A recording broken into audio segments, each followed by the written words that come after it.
E bun.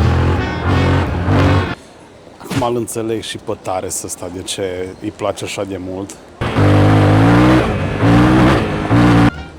Dacă ești pregătit și ai tonul scor de zeu pentru off-road, cred că e rachetă. Da, doamnelor și domnilor, TNR 700. Mă freacă genunchiul ăsta așa ceva, am mai văzut. Sheriff Rider. Foarte elastică treaba. Și poți să stai foarte corect. Plus că dacă ai tehnică, Nice. i-ai spart pe tăți.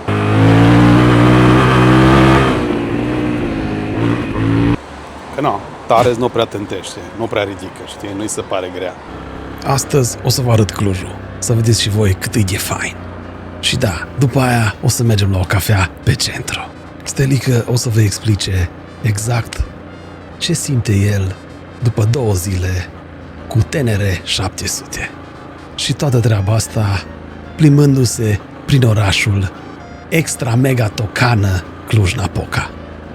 Și nu uita, apasă butonul de like dacă îți place ce vezi, fainule care ești. Ce ziceam? Da, asta e motocicleta care și-o dorește toată lumea care începe să meargă un pic pe off-road și realizează cât e de grea și cât de complicat e de să-i ții față. Dar din experiența mea ce am observat e că dacă nu ești hotărât, o vergi. Dar o vergi așa, la foarte repede. Opa! De asta nu-ți recomand motocicleta asta pentru off-road de început, că e foarte greu de ținut drept.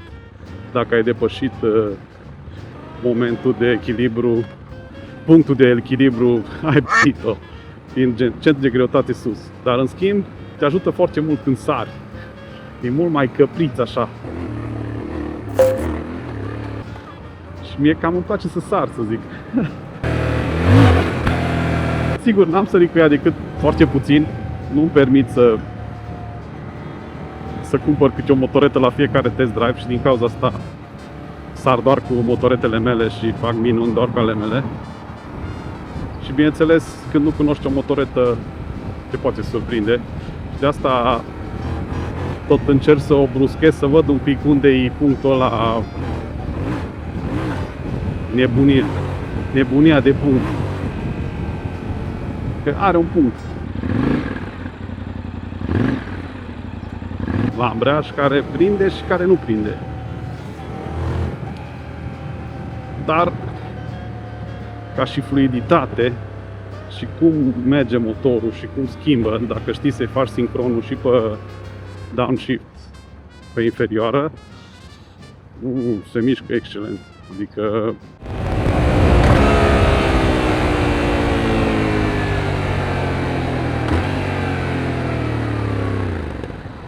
zici că ai quick shift și cred că cu quick shift se mișcă și bine. Sigur pe mine ASR-ul, ABS-ul, că ASR-ul, cred că traction control. Mă, suspensia, după ce am strâns un pic arcurile pentru greutatea mea, le-am pus undeva, am mai lăsat 4 linii.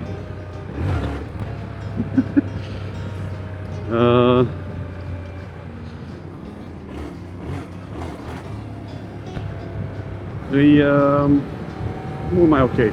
Cred că în varianta rally e mai ok, nu știu.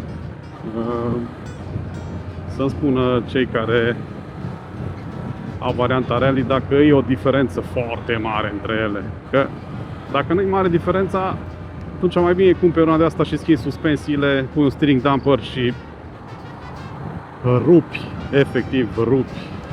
Dar tot așa, trebuie să fii hotărât să-i dai. Dacă nu-i dai, ai chicat o parte și greu o ridici, că e greuță. Sau cel puțin să simte greuță.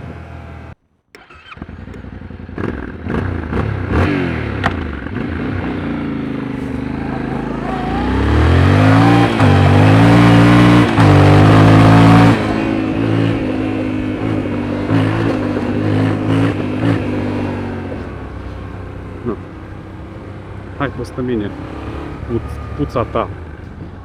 Ce vreau să vă zic e că mie îmi place genul ăsta de motoretă, pentru că chinezul de aici s-a inspirat, cred că, la tot ce înseamnă dual sport. Și vedem. Încă nu știu exact punctul cu care să încep Mersi, grasul. ambreiajul, dar nu e rău.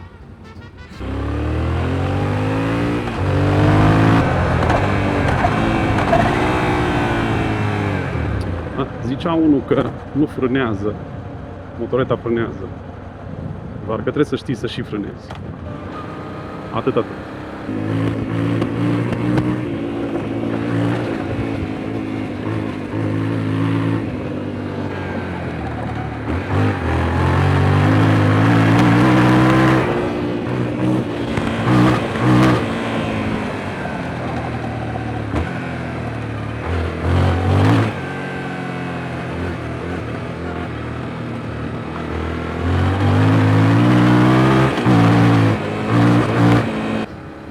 Pentru că la modelul ăsta mai analog, frânele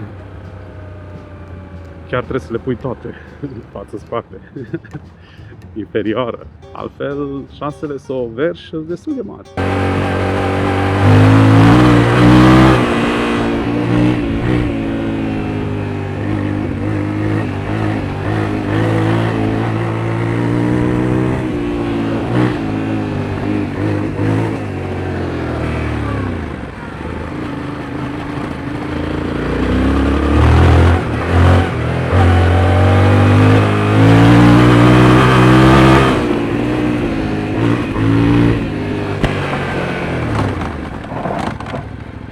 Un pic prea analog toată treaba asta la Yamaha, știi? Să apăs și aici dacă vreau totuși, adică de ce nu s-ar putea? Pentru că prețurile la Yamaha sunt mai mari decât la celelalte branduri. Dar dacă e motocicleta asta doar pentru off-road, atunci asigur că display-ul dai jos, că nu te interesează, că doar auzi motorul, că ești profesionist.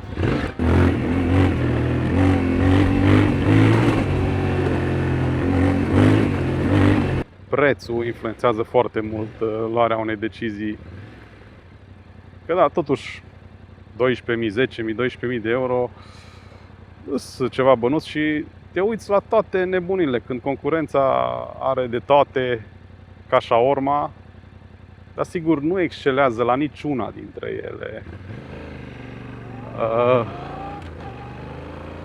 Motoreta asta excelează la motor, din motorul ceva. Nu pot să vi-l descriu, trebuie să-l simțiți voi. E mega fluid, nu agață nimica. Păi de bagi în inferioară, nu-ți face niciun... E foarte fluidă treaba asta cu mersul, spre deosebire la restul care nu... E mai din topor așa.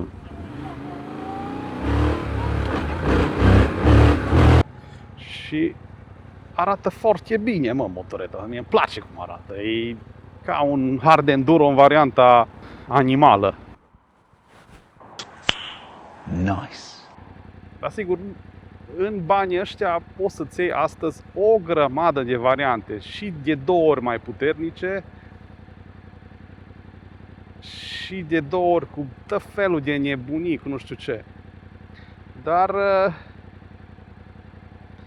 acum fanii Yamaha o să-mi zică, bă, dar ce compari Yamaha cu nu știu ce. Da, mă compar, că toată lumea o să compare și orice nou rider se uită la opționale mai mult decât ne uităm noi, cei care ne place să mergem pe ele, nu să analizăm ce are, ce n-are, pentru că important e cum merge, nu ce opțiuni are.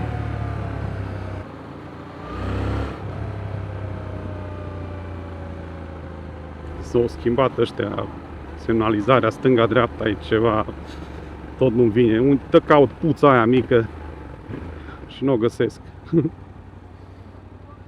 Ai două butoane acum, stânga-dreapta, uite. Una peste alta, motoreta e super reușită, dar parcă nu mai e din secolul ăsta. Nu știu cum să vă zic. Testând atâtea motorete noi în 2026, bă, au niște chestii care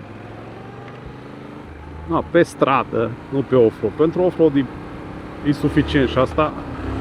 Posibil că suspensiile o să trebuiască schimbate dacă ești rider bun și steering damper și mai multe chestii aici. Dar pentru stradă ai nevoie de confort un pic, și la categoria asta de preț și așa sunt o grămadă acum care au multe și nu-s rele.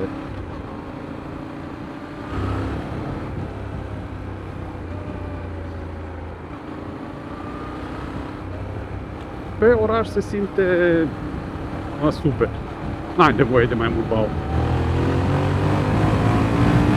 Sigur că trebuie să accelerezi destul de puternic ca să aibă vâna aia după aia. Dar și că astea sunt cele mai fiabile motorete din lume. Dacă vrei să n-ai probleme cu o motoretă, ci că asta ai, dar se și simte pe motor. Nu știu cum. Adică, zicea un mare YouTuber că și rider. Compresia e foarte bună, adică teoretic nu se chinuie niciodată motoreta asta și asta o face excelentă pentru orice tip de drum de off-road și nu numai. Protecția la vânt nu e rea, până la 130, peste un pic bate vântul și da, îi trebuie un steering damper să nu te trezești în gură dacă mergi mai tăricel pe off-road sau pe drum. Cluj, cât e Clujul în floare, nici în... Hai tu, Cluj ora 10. Asta vă ziceam, că nu zmucește, nu... E fluidă treaba, să știți. I like.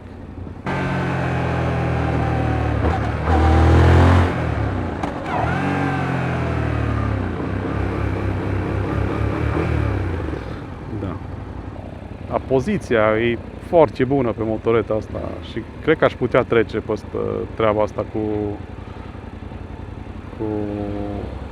centru de greutate sus. Și de oraș e un pic mai rapidă decât motoreta mea, adică de 2 ori mai rapidă. Și îmi place treaba asta. Aș lua una de asta, numai de oraș. Și să încălzește destul de repede. Ajunge la 100 de grade și am văzut pe oraș. Nu se prea simt, la piciorul drept simt un pic jos, dar e insesizabil.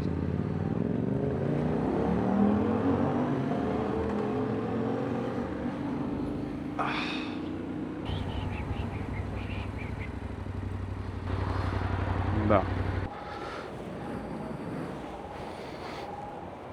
Doamne și domnilor, tenere 700. Mă freacă genunchiul ăsta și ceva mai văzut. Da, e o motocicletă nici de touring, nu prea pot să zic de touring. E un pic cam incomodă. Da, sigur poți să schimbi șaua și ai rezolvat problema, dar când zic touring, de obicei mai iei un pasager cu tine, că n-ai, plictisitor singur. Ăsta mânghe cineva, te scarpine pe spate, nu? Adică când te apuci de touring îți iei o motoretă comodă. Asta e o motoretă care poți să mergi foarte tare pe off-road și până acolo. Și dacă vrei să o duci la extrem, sunt o grămadă de opționale care le poți adăuga să o faci bombă atomică, îi triplezi prețul. Dar sigur, trebuie să fii un fan, mega fan Yamaha să faci treaba asta, pentru că opționalele nu se ieftine la motoreta asta. Chiar m-am uitat că varianta Rally Plus, opționalele de schimbat evacuări, suspensii, de fapt suspensii nu, dar și suspensiile le schimb dacă tot pui maxim all-ins, ajungi la 25.000 sau ceva de ăsta. O duci undeva la 82 de cai. Da, și devine un track weapon, dar în era asta deja cred că de bani aia îți poți lua două motorete, una de stradă și una de off-road liniștit. Dar dacă ești fan Yamaha, sigur, motorizarea asta și stilul ăsta de unde spune cuplu, nu-l mai găsești nicăieri.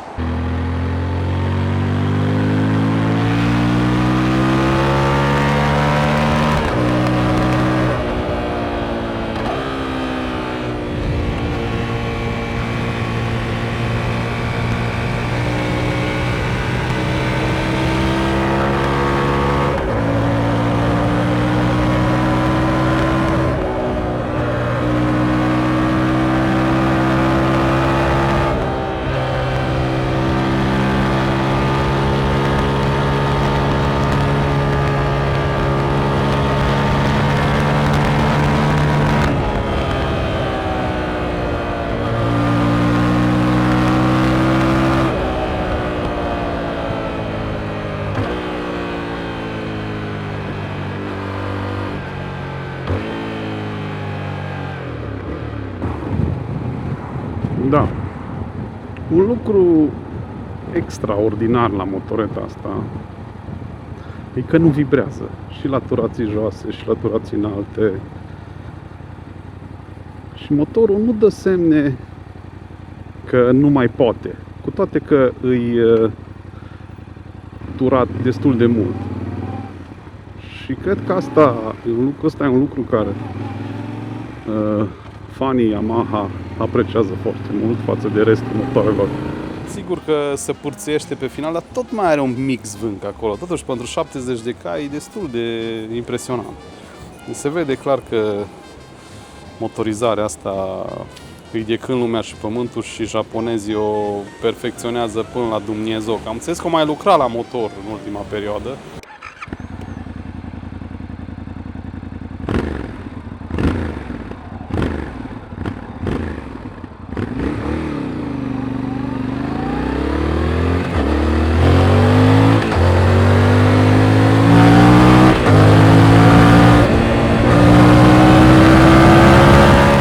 Pentru oraș, un pic de off-road, soft off-road, e o variantă super ok. Ce am observat e că sistemele astea de off-road sau non-off-road nu prea există, dar nici nu prea-ți trebuie.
Da, trebuie să-i faci unele modificări și asta înseamnă să-i crești costul destul de sus.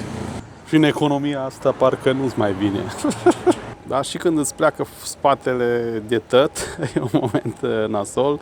De asta nu o recomand la un începător, că trebuie să stai corect pe ea ca să nu se întâmple prostia. Eu fiind și greu, 120 cu toate căcaturile pe mine, stresez suspensia instant, îmi dau seama dacă e ce trebuie sau nu. Dar i-am strâns arcurile și pare că pe oraș e mult mai bine. Pe off-road n-am mai mers după aia, că mă freacă genunchiul ăsta, nu știu, de la ultima căzătură. mă cam deranjează, să zic așa, și nu vreau să risc fără poduri, fără nimic, că pentru off-road trebuie să te îmbraci adecvat, nu faceți prostia să mergeți în curul gol. Oricât de experimentat ai fi, că am mai văzut viteji și tare rău s-o lovit. Da, ce mă nervează e că nu sună, mă. Asta sună așa fain cu evacuare, ferească, deci sună, sau cu galeria schimba, wow. Dacă pui pe sport, face popcorn.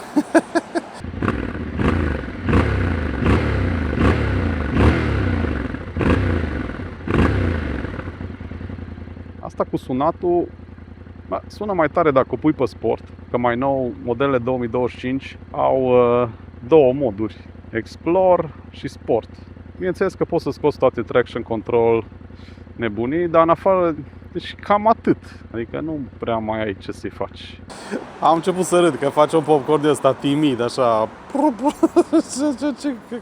E o motocicletă pe care poți să stai cel mai corect dintre toate pe care am stat, de astea de off-road, pentru că e așa, rezervorul subțirel, vă arăt imediat, stați așa.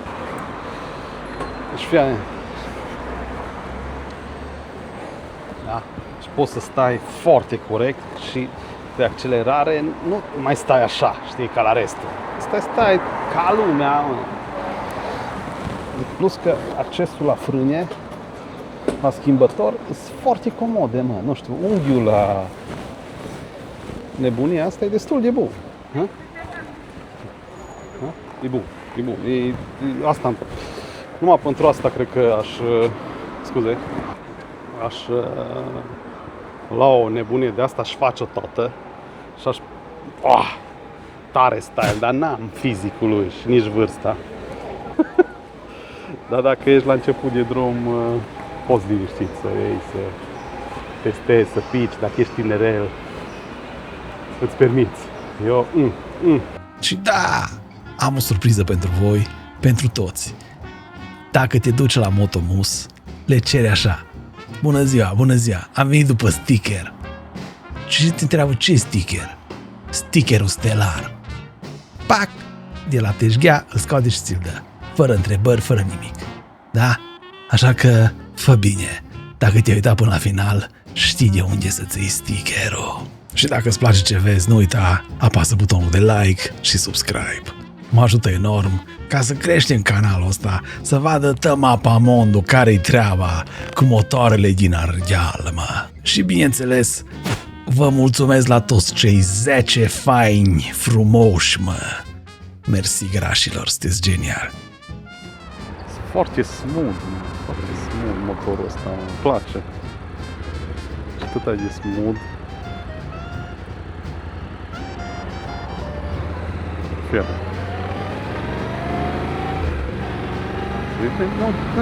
Așa schimbă, nici nu înțelegi nimic. Și din a întâia, a doua, dacă schimbi perfect, și mega smooth. Asta e o chestie care e o chestie bună, foarte bună chiar.